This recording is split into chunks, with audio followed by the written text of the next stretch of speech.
Күн еңкейіп бара жатқан.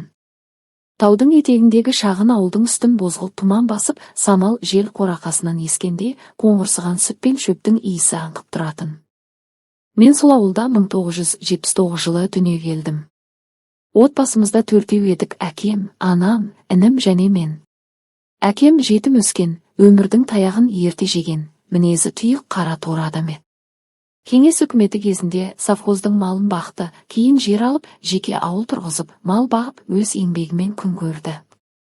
Тек ол еңбектің арасында бізге қарайтын мейірім, жылы сөз тапшы болды.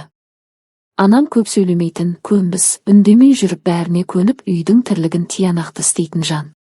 Бірақ мен үшін ана деген жылы құшағын сезіну ертегі сияқты арман еді. Мен ес білгенде-ақ нағаш апамның қолында өстім. Апам мейірімнің бейнесіндей жан еді. Қызым деп басымнан сипап, ыстық нанын бөліп беретін. Ал ата-анама тек демалыс күндері ғана барып тұратынмын. Бірақ ол демалыстар мен үшін қуаныш емес, ауыр сәтке айналатын. Әкем інімді көтеріп алып, менің ізбасарым деп еркелетіп жататын. Ал мен бұрышта үнсіз отыратынмын.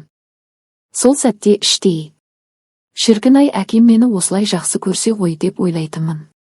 Бірақ бұл ойды ешкім естімейтін, ешкім сезбейтін. Малдың соңында жүрген ата-анамның уақыты да, көңілі де бізге жетпейтін. Әкем малшылар жалдап, өз шаруасын жүргізіп жүретін. Ал мен үшін ең жылы үй, нағаш апамның шағын, иісі сіңген бөлмесі еді. Күндердің күнінде апамның денсаулығы сыр берді. Ол төсектен тұра алмай қалғанда, менің ішімде бір нәрсе үзіліп кеткендей болды. Сол кезден бастап тағдырымның жүгі ауырлай түсті. Ата-анам мені өздерінің туысының үйіне апарып тастады. Оқуың сол ауылда болады деді. Ол кісілер мектепте істейтін, елге сыйлы отбасы. Бірақ мен үшін бәрі жат. Үйдің әр бұрышынан бөтен иіс сезілетін, ал көңілімде қорқыныш пен сағыныш қатар өмір сүрді. Мектепке барып жүріп, көп сөйлемейтін, үндемейтін жуас қыз атандым. Орта бойлы, ақ құба, қара қою, шашым белімнен түсетін. Қыздармен араласқанды ұнатпаймын, көп жағдайда жалғыз жүретімін. Іштей мұңымды жазуға, қағазға төгуге үйрендім. Қалам мен қағаз менің жалғыз сырласым еді. Кейде кешкісін үйге келген соң, әке-шешемнің мейірімін аңсап көзіме жас алып ұйықтайтынмын. Бала жүрегім әлі де сенгісі келетін, бір күні олар мені іздеп келеді, құшақтайды. Бірақ ондай күн ешқашан болған жоқ. Сол күндері көрші үйдің балалары сабақтан келгенде, аналары алдына ас қойып еркелетіп отыратын. Терезеден қарап отырып, менің де ішімнен: шіркін-ай, менің де ата-анам осындай болса ғой деп күбірлейтінмін. Сол сағыныштың арасында мен көрші ауылдың бір жігітімен таныстым. Сол сәттен бастап өмірім басқа арнаға бұрылды. Көрші ауылдың жігітімен алғаш танысқан күнім әлі есімде. Көктемнің жылы лебі есіп тұрған. Ауыл ішін жаңбыр жуып өткеннен кейін топырақтың иісі ерекше аңқып тұрды. Сол кезде мектептен қайтып келе жатып, көрші үйдің ауласынан мал айдап жүрген бір жігітке көзім түсті. Бойы биік, жүзі ашық, сөйлегені жылы. Күліп тұрып: сен біздің жаққа жаңадан келдің бе? деді. Мен үндемедім. Тек басымды изедім де өте шықтым. Бірақ сол күлкі, сол жылы дауыс жүрегімде қалып қойды. Кейін күн сайын мектепке бара жатқанда әлгі жігітті байқап қаламын. Бір күні ол жолымды тосып тұр екен. Кешікпей барасың ба? деді. Мен тағы үндемеймін. Ұялшақпын, бөтен еркекпен сөйлесіп үйренбегенмін. Үндемейтін қыз екенсің, бірақ көзің бәрін айтып тұр, деді ол күлімсіреп. Сол сөзден кейін алғаш рет біреудің назарында болғанымды сезіндім. Сол сезім мейірімге зәру жүрекке жылы сәуле тастады. Кешке дейін сол сәтті ойлап жүрдім. Біреу мені көрді, біреу менімен сөйлесті деген кішкентай қуаныш өзіме үлкен әлемдей көрінді. Күндер өтті. Арамыздағы әңгіме көбейді. Ол мені әрдайым сабақты тастама, өмір алда деп жігерлендіретін. Бірақ менің ішкі әлемім тым бос еді. Балалықтан қалған жаралар мені әлсіз етті. Сол әлсіздікті ол сезді. Сол сенімділік мені бір күні адастырды. Бір күні бәрі өзгеше басталды. Үйдегілер басқа үйге кеткен, үйде жалғызбын. Ол өрістен мал айдап бара жатырмын деп кіріп шықты. Әңгіме ұзаққа созылды. Әуелде тек жай ғана сөйлестік, өмір жайлы, үміт жайлы. Бірақ сөздің соңы көзқарас сезімге ұласты. Бір сәтте бәрі тұманданып, жүрегім мен ақылымның арасындағы шекара жоғалды, қыздығыммен қоштастым. Сол күн менің тағдырымның бағытын мәңгіге өзгертті. Одан кейін не қуаныш, не тыныштық болмады. Мен өзімді кінәлі сезіндім. Апам білсе, не дер еді? Анам білсе ше? Деп іштей жанып жүрдім. Бірақ ол мені жұбататын. Бәрі жақсы болады. Мен сені ешқашан тастамаймын. Мен сендім. Өйткені бала кезден бері біреудің қалдырмаймын деген сөзіне зәру едім. Кейін жаздың соңына қарай ол басқа жаққа кетті. Уәдесі желмен кеткен сөздей. Мен болса күн сайын соққан желге қарап, оның оралуын күттім. Кешке ай жарығында далаға шығып, егер мені ұмытпасаң, бір белгі берші деп күбірлейтінмін. Бірақ жауап болмады. Сол жалғыздық, сол үнсіздік менің тағдырымның екінші атына айналды. Жылдар өтті. Көз жасы кебіп, жүректегі дерт басылғандай көрінді. Бірақ өмір кейде бізге тыныштықты емес, тағы бір сынақта келеді екен. 18-ге толған жылы мені ауылдағы бір кісі баласына алдап сулап қосты. Жақсы отбасы, еңбекқор жігіт деді. Анам үнсіз келісті. Мен қарсы болдым деп айта алмаймын, өйткені даусымның да, таңдауымның да құны жоқ еді. Той жасалды. Жұрт күліп тілек айтты. Ал мен ішімнен ғана. Бұдан кейін бәрі басқаша болар, мүмкін, енді мен де бақытты болармын деп үміттендім. Күйеуім сырт көзге сыпайы, сабырлы жігіт еді. Бірақ уақыт өте келе, бетперденің астынан нағыз келбеті көріне бастады. Ол мені жиі кінәлайтын. Сен менің айтқанымды неге екетесің? Дейтін. Ал кейде түн ішінде арақ ішіп келіп, себепсіз ұрыс шығаратын. Бастапқыда ер адам ғой, жұмыстан шаршаған шығар деп ақтадым. Сол сәтте жүрегімде бір нәрсе сынып түскен. Таң атқанда бетімдегі көгерген ізді орамалмен жауып, көрші келіншекке бардым. Құлап қалдым дедім күліп. Шындықты айтуға батылым жетпеді. Қорқыныш пен ұят менің мойныма байланған бұғау еді. Күндер өте берді. Бір жылдан соң қызымыз дүниеге келді. Оның кішкентай саусақтарын алғаш ұстағанда мен алғаш рет шын күлімсірегендей болдым. Бәлкім балам үшін бәрін кешіруге болар деп ойладым. Бірақ тағдыр тағы да мені сынады. Күйеуімнің қарындасының күйеуі, яғни менің күйеу балам, бізбен жиі қонақтап келетін. Әуелде сыпайы, әзілқой көрінген ол, уақыт өте көзқарасын өзгертті. Бір күні ас үйде ыдыс жуып тұрғанда, артыма келіп иығыма қолын қойды. Сенің күйеуің бағаламай жүр деді сыбырлап. Мен орнымнан жалт бұрылып, үрейленіп кеттім. Не айтып тұрсың? Тек шындық. Сені көрген сайын жүрегім отқа оранады. Сол сәтте не айтарымды білмедім. Жүрегім дүрсілдеп, қолым дірілдеп кетті. Күндер тыныш сияқты еді. Көрші көлем, бақытты отбасы деп қарайтын. Ал менің ішімде өрт, көзімде жас, жүрегімде үнсіз айқай бар еді. Күйеуім мал соңында көбіне далада жүретін. Ал үйде мен, кішкентай қызым және анда-санда келіп кететін күйеу балам. Алғашқыда ол келсе, балам мәз болатын. Жезде келді деп қуанып мойнына асылып ойнайтын. Ал менің ішімде бір үрей ғана өсе берді. Қанша рет күйеуім келгенше үйге жолама дегім келді. Бірақ қорқыныш аузымды буып тастайтын. Бір түні күйеуім келмеді. Телефон өшулі. Қой іздеп далада қалған дейді көршілер. Сол түні жаңбыр жауып тұрды. Үйдің іші дымқыл, салқын. Балам ұйықтап қалған. Мен шамның жарығында тігіс тігіп отырғамын. Сол сәтте сыртқы есік сыбдыр етті. Жүрегім дір етті. Кім бұл? Мен ғой деді таныс дауыс. Күйеу балам екен. Сені іздеп келдім деді күлімсіреп. Ой жоқ, кет, жолама маған дедім суық үнмен. Мен тек жылнайшы, су болып қалдым деді ол батылсыз түр танытып. Көп бөгелместен ішке кірді. Мен не істерімді білмедім. Далада боран, жаңбыр, ал менің жанымда өзім сенбеген азғындықтың көлеңкесі. Бір сәт үнсіздік орнады. Тек жаңбыр дыбысы ғана. Ол орнынан тұрып маған жақындады. Сен қорқасың. Бірақ мен жамандық ойламаймын деді. Көзімнен жас ыршып шықты. Кет дедім сыбырлап. Кетем, бірақ сен мені жек көрме.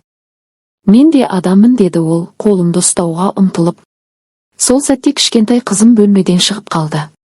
Мама, су ішем, деді ұйқылы ояу күйде. Сол сәт бәрін өзгертті. Қызымның бейкүнә даусы, оның масаттанған түрін көріп, менің бойымда ашу, қорқыныш, жиіркеніш биледі. Шық, қазір шық, деп айқай салдым. Ол сасып қалды. Не болды саған? Сен өзің ғой деп келе жатыр, мен болсам көрсетем бәріне. Даусымды көтердім. Ол сескеніп асығыс шығып кетті. Сол түні мен ұйықтаған жоқпын. Қызымды құшағыма алып түн бойы жыладым. Жаутаңдаған көздермен маған қарап жатқан сәби менің бар үмітім еді. Таң атқанда өзімді айнадан көрдім. Қара шашым ұйпа-тұйпа, көзім үсіп кеткен. Қашанға дейін үндемекпін? Ұят па, әлде әділет пе? Деп өзіммен өзім арпалыстым. Бірақ ол келесі күні тағы келді. Сен үндемесең болды. Көнбесең бәрін елге жаямын, мені өзің азғырдың, деп деді салқын үнмен. Сол сәтте менің ішімде бір нәрсе өлді. Қорқыныштың орнына енді ашу ұялады. Күндер бір-біріне ұқсап үнсіз өтіп жатты. Үйде күлкі жоқ. Қызымның ғана сыңғырлаған даусы менің өмірімдегі жалғыз жарық секілді еді. Сол күннен кейін күйеу балам біразға дейін көрінбеді. Бірақ менің көңілім тыныш емес еді. Ішкі бір түйсік, тағы бір сұмдықтың боларын сездіріп жүрді. Күндердің бірінде мен жұмыстан ертерек келдім. Үй іші тыныш. Есікті ашып едім, баламның әлсіз ғана даусы естілді. Мама. Жүрегім шым ете түсті. Бөлмеге кірсем, кішкентай қызым бұрышта бүрісіп отыр. Қасында ол. Көзімен мені көріп сасып қалды. Мен жай ойнап отыр едім, деді даусы дірілдеп. Сол сәтте қаным басыма шапты. Шық, қазір шық, деп айқай салдым. Қолымда тұрған ұнтақ құтысын көзіне лақтырып жібердім. Қызымды құшағыма қысып талып қала жаздадым. Жоқ, бұл жолы үндемеймін. Енді ешкімге жалтақтамаймын. Сол түні ауылда жаңбыр жауды. Күн күркіреп найзағай ойнап тұрды. Мен болсам сол түнде ішімде жиналған жылдар бойғы қорқынышты сөзге айналдырдым. Ертеңінде ауылдағы үлкендерге, енеме, күйеуімнің ағаларына барып, бәрін жайып салдым. Бәрі аң-таң болды. Бірі сенбеді, бірі ұят болады деді. Енем, қызым, бұл сөз ауылды шулатады. Балаларыңның болашағын ойла, деп жылады. Менің көзімнен жас шықпады. Көзім құрғап қалған. Ұяттан өлердей боп өмір сүру өлімнен де ауыр, дедім. Сол кезде ғана күйеуім сенерін, не сенбесін білмей үнсіз қалды. Күйеу балам болса, ол бәрін ойдан шығарып отыр деп бетіме қарап міз бақпады. Сол сәтте мен ішімнен Құдай бар шығар деп сыбырладым. Өйткені шындық айтылған сәтте мен қорғансыз болсам да, ар жағыма Алланың көзі түсетінін сездім. Бәрін айттым. Өз даусымды өзім танымай қалдым, соншалық ашу, қорқыныш, намыс араласқан дауыспен шыққан. Енді жеңілдеп қалармын деп ойладым. Бірақ өмір керісінше ауырлай түсті. Ауыл іші үлкен қазан. Не айтсаң да буы бүкіл жаққа тарайды. Кешке дейін адамдардың сыбырласқан дауысы естілетін болды. Түу, әлгі байдың келіні не дейді? Күйеу баласын жала жауып масқара қылыпты. Өтірік шығар, ондай адам ондай нәрсеге барамы? Деген сөздер жанымды қинады. Бірақ мен үндемедім. Күні бойы үйде отырдым, қызымның шашын тарадым, сабақ оқыттым. Жылы сөз айттым. Сөйтіп жүріп өзімді қайта тірілткендей болдым. Бір күні ауыл әкімі шақырды. Сенің мәселеңді бәрі айтып жүр. Бірақ дәлел жоқ дейді. Жас балаға күйе жапқаның дұрыс болмаған сияқты, деді көзіме тіке қарап. Сол сәтте мен күлдім. Көзімнен жас емес, ыза ақты. Егер дәлел керек болса, менің түндеріме келіңіз, дедім. Сол түндерде мен қалай қорыққанымды көрер едіңіз. Күйеуім үндемей кетті. Көзіне жас келді, бірақ мен сенем деген бір ауыз сөз айтпады. Сол үнсіздік мен үшін ең ауыр үкім болды. Енем болса күн сайын дұға жасап, адамдар ұмытсын, бәрі өтіп кетеді деп жұбататын. Бірақ мен ұмытқан жоқпын. Өйткені кейбір жаралар жазылмайды, тек тереңге батып, жүректің түбіне тығылады. Кей түндері қызыма қарап, мен үндемегенде сенің жағдайың не болар еді деп айтып шошып оянатымын. Қызымның бейкүнә жүзін көргенде, ішімнен, сен үшін тірімін, сен үшін ғана деп сыбырлайтынмын. Бір күні көшеден әлгі күйеу баламды көріп қалдым. Бетіме қарап еш ұялмады. Керісінше жеңген адамдай мырс етті. Сол кезде менің бойымда қорқыныш емес, мейірім кетті. Өйткені мен енді ешкімнен қорықпайтын әйелге айналдым. Жылдар өтті. Уақыт бәрін өзгертеді дейді ғой, бірақ менің ішімдегі жара өзгермеді, тек орнына үйреніп кеттім. Қызым өсіп мектепке барды. Әр таң сайын оның қолынан ұстап шығарып салу менің жаңа өмірімнің мәніне айналды. Ауыл іші баяғыдай. Бірақ менің көзқарасым өзгерген. Бұрынғыдай адамдардың сөзіне езіліп жылап кетпеймін. Енді мен бір кездері қорғансыз болған, бірақ енді ешкімге бас имейтін әйелмін. Кейде түнде терезе алдында отырамын. Сыртта самал есіп тұрады. Жарық ай аспанда қалқып, менің үнсіз сұрағымды естігендей болады. Неге менің тағдырым осылай болды? Жауап жоқ. Бірақ енді жауап күтпеймін де. Өйткені кей сұрақтарға жауапты уақыт емес, жүрек береді. Бірде қызыма қарап отырып, өзіме ұқсастығын байқадым. Көздері де сондай мұңлы, бірақ ішінде от бар. Сол кезде өзіме уәде бердім. Сен ешқашан мен сияқты қорғансыз болмайсың. Мен саған қанат боламын. Сен еркін, бақытты өмір сүресің. Сол түннен бастап мен бәрін қайтадан бастадым. Кішкентай ауылдың шетінде сүт сатып, нан пісіріп, өз еңбегіммен өмір сүрдім. Біреу мүсіркеді, біреу сырт айналды, бірақ мен тоқтаған жоқпын. Әр күні өткен күннен сәл биіктеу тұруға тырыстым. Кейде ауылдың қыздары маған келіп сырын айтады. Мен оларға үнемі бірақ сөз айтам. Үнсіз қалмаңдар. Өмір тек шыдау үшін емес, өзіңді қорғау үшін берілген. Сол сәттерде мен апамды есіме аламын. Егер ол тірі болғанда, бәлкім мені құшақтап, бәрі өтеді, қызым, дер ме еді, мұндай әділетсіздікке қалмас едім. Бірақ мен енді мұны өзіме өзім айтам.